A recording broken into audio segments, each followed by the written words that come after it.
Kembali kami syukuri Tuhan buat pagi yang indah. Di dalam persekutuan kami ini, biarlah kemurahan Tuhan berlimpah-limpah turun atas kami. Sehingga kami tetap setia pada panggilan kami masing-masing untuk melayani-Mu. Dan pagi ini, kami akan mendengar firman-Mu, urapi kami semua Tuhan, dan hati kami siap mendengarkannya. Dalam nama Yesus, hamba berdoa dan mengucap syukur, haleluya. Amin. Baik, terima kasih saya ucapkan kepada pengurus ya atau ketua kita Peduli Misi Desa yang memang pagi ini memberi saya kesempatan untuk sharingnya bagi firman Tuhan. Perjumpaan dan pertemuan kita di SOM pagi hari ini bukanlah suatu kebetulan, tapi kita yakini bahwa semua ada rencana Tuhan sehingga amanat agung Tuhan ini dapat kita kerjakan secara bersama-sama dengan sempurna di atas muka bumi ini yang Tuhan adakan kita ada. Nah, Bapak Ibu Saudaraku yang terkasih, kita buka Alkitab kita. Mari kita buka di dalam 2 Raja-Raja 14 ayat 1 sampai 4 ya. 2 Raja-Raja pasal 14 ayat 1 sampai 4.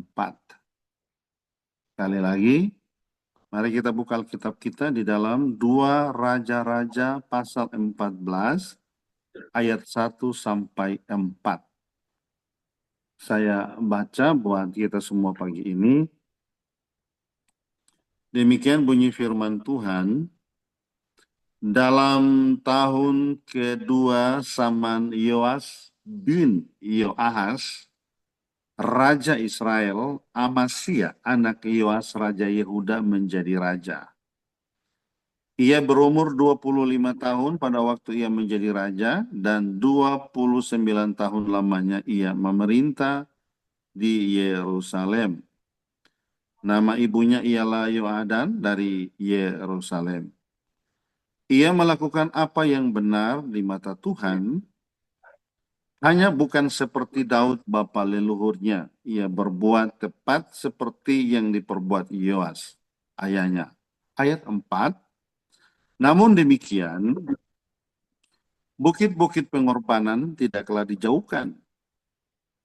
Bangsa itu masih mempersembahkan dan membakar korban di bukit-bukit itu. Nah, saudara-saudaraku yang terkasih, pagi ini kita belajar tentang kepemimpinan seorang raja muda, Raja Yehuda, ketika itu namanya Amasya. Amasya ini adalah raja yang muda, yang ketika itu dia memimpin Yehuda itu, dia berusia 20, ia berumur 25 tahun dia menjadi raja di Yehuda. Dan kepemimpinannya kurang lebih 29 tahun dia menjadi raja. Bapak Ibu Saudaraku yang terkasih, firman Tuhan mengatakan pagi hari ini bahwa dia melakukan apa yang benar di mata Tuhan. Tapi dia tidak melakukan dengan segenap hati. Oleh karenanya, saya memberi tema atau saya memberi judul renung atau sharing di pagi hari ini adalah mengawali dalam roh dan mengakhiri dalam kedagingan. Ya, judulnya mengawali dalam roh dan mengakhiri dalam kedagingan. Amasya, dia sudah melakukan yang benar di mata Tuhan, tapi tidak dengan segenap hati. Dia melakukan tidak seperti apa yang Tuhan inginkan dalam kepemimpinannya.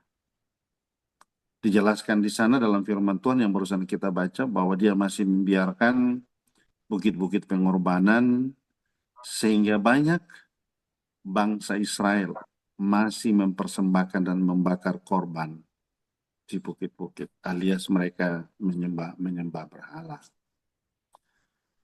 Saudaraku yang terkasih, ada beberapa poin yang mempengaruhi tentunya kepemimpinan Amasya. Saya nggak usah banyak-banyak, ambil sebetulnya banyak, tapi saya ambil 3 saja. Ada 3 poin yang mempengaruhi kepemimpinan Amasya sehingga dia bisa seperti itu dalam kepemimpinan.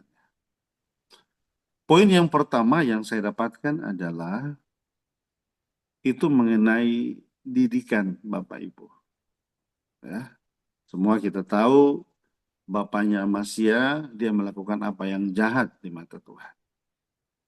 Dan didikan itu turun kepada anaknya Amasya ketika dia menjadi raja. Bapak Ibu Saudaraku yang terkasih, hari-hari ini mungkin kita selalu bicara berkat, ya, kita bicara dosa, ya. Tapi persoalan didikan ini kayak semakin langka kita dengar. Nah, Bapak Ibu Saudara, mari coba kita lihat secara bersama-sama. Didikan ini sangat mempengaruhi tentang perjalanan kehidupan kita. Ini penting, Saudara. Jadi didikan, yang namanya didikan itu harus orang yang lebih tua atau orang yang lebih rohani. Ya, menurunkan didikan itu kepada orang yang dianggap bisa untuk dididik.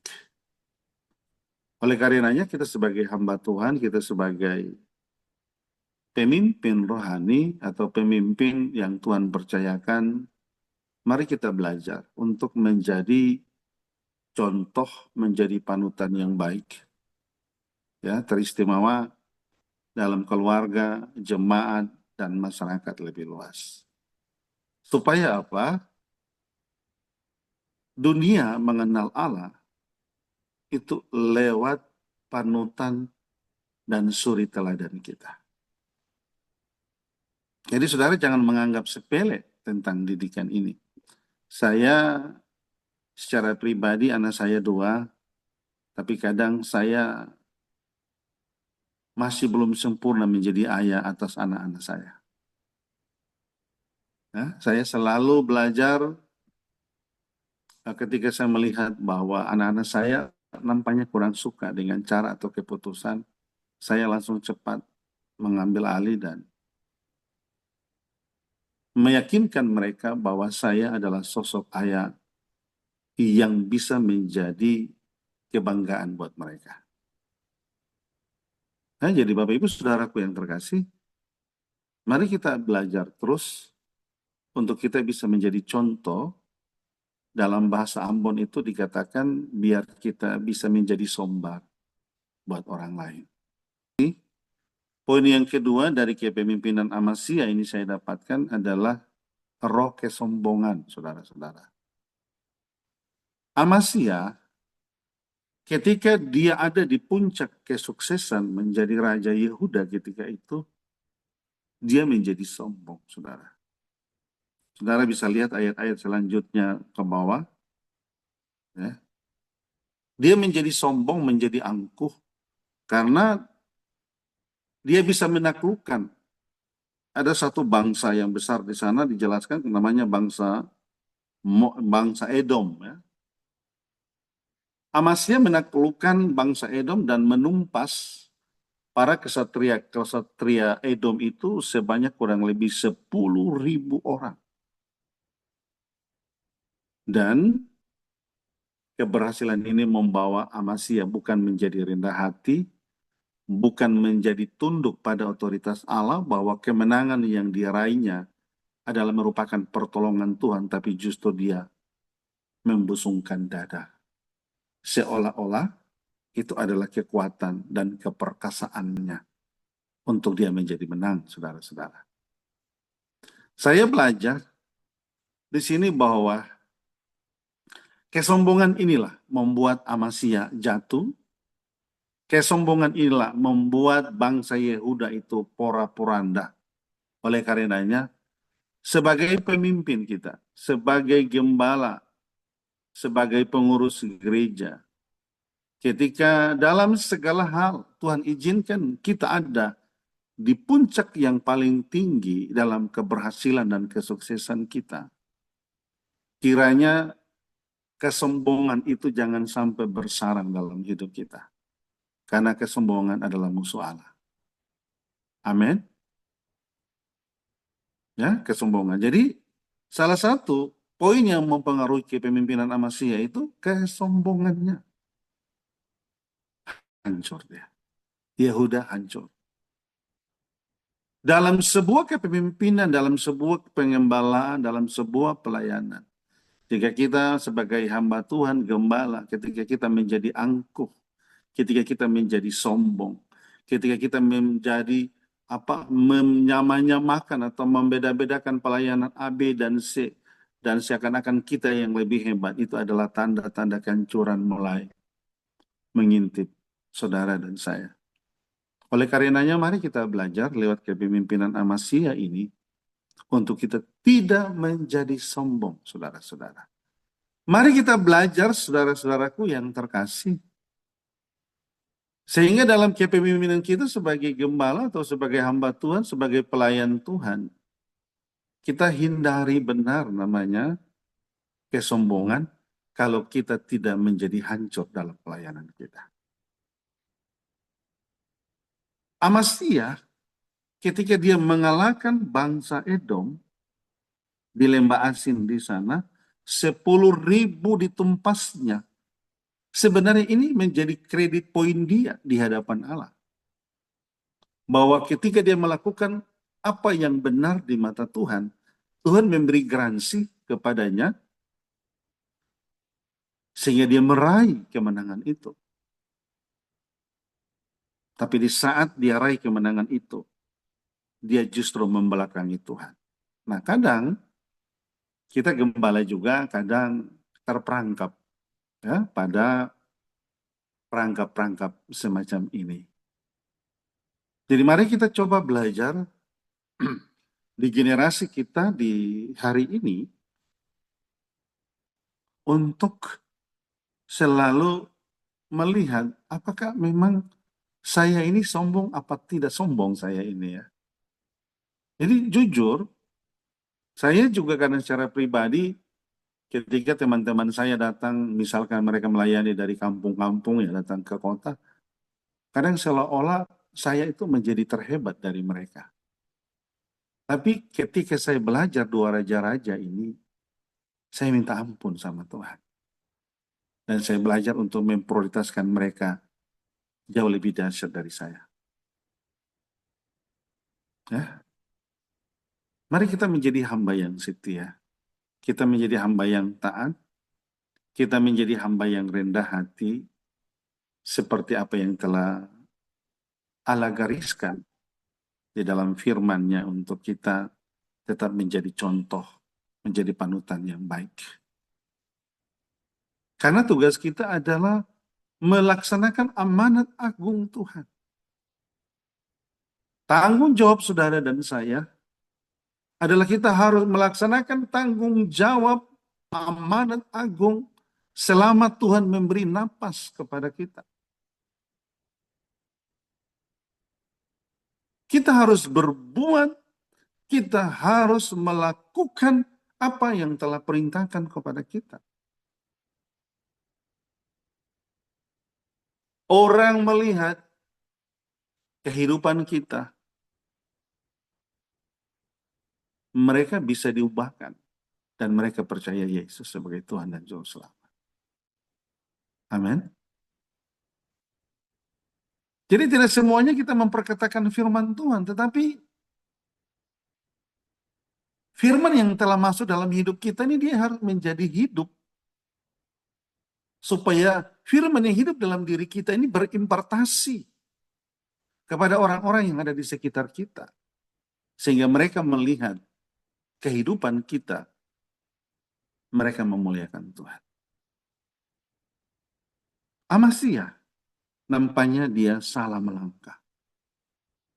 Ya, Amasya nampaknya dia salah. Ayat 3 memang Alkitab mengakui bahwa ia melakukan apa yang benar di mata Tuhan. Tapi ketika Allah memberikan kemenangan atas dia berperang dengan Edom, dia menjadi sombong, dia menjadi angkuh.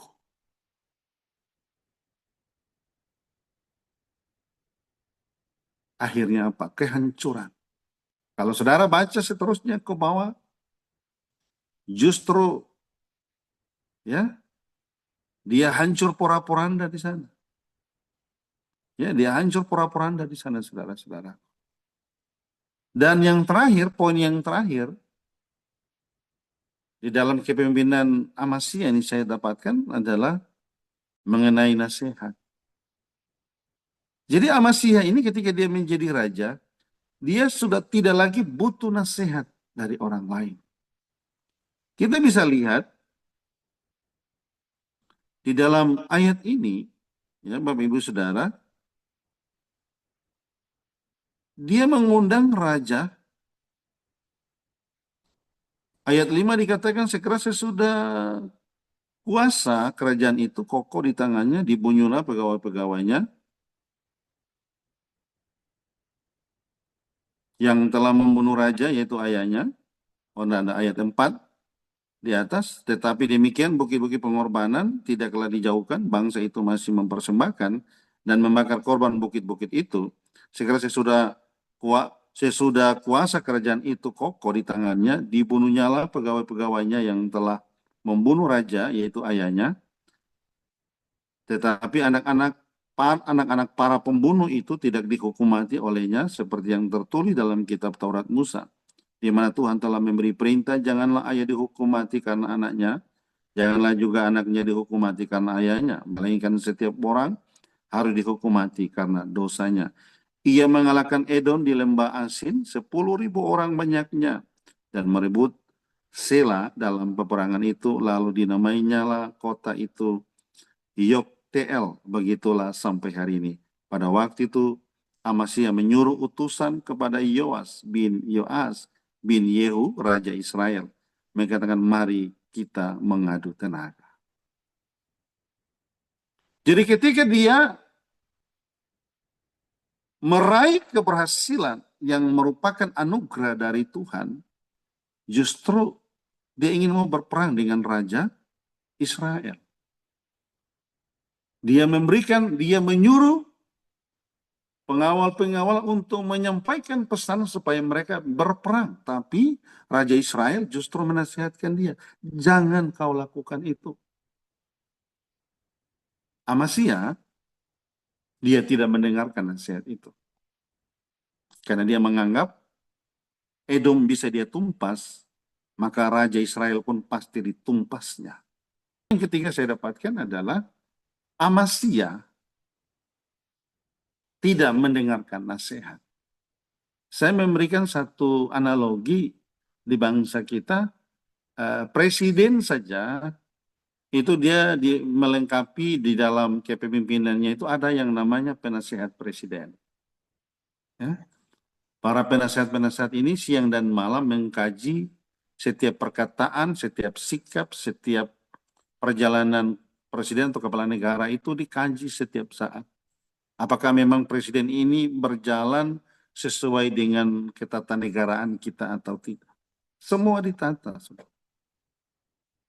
Nah, demikian halnya juga Bapak Ibu Saudaraku, sebagai gembala, sebagai hamba Tuhan, kita perlu butuh juga nasihat-nasihat dari orang-orang di sekitar kita, saudara.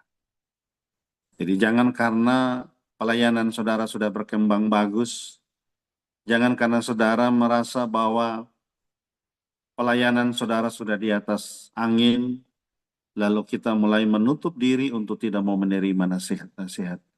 Amasya menjadi hancur karena dia tidak mau menerima nasihat. Jadi saya mengajak Bapak Ibu Saudara dan senior-senior saya di pagi hari ini, mari kita belajar dari kepemimpinan Amasya ini dan hal-hal yang bertentangan dengan Allah jangan sampai ada dalam pelayanan atau dalam pribadi kita.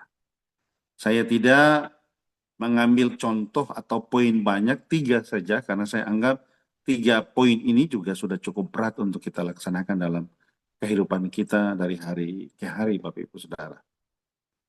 Oleh karenanya, Amasya di dalam akhir kepemimpinannya dia menjadi hancur dan porak-poranda, bahkan Yehuda pun porak-poranda, saudara.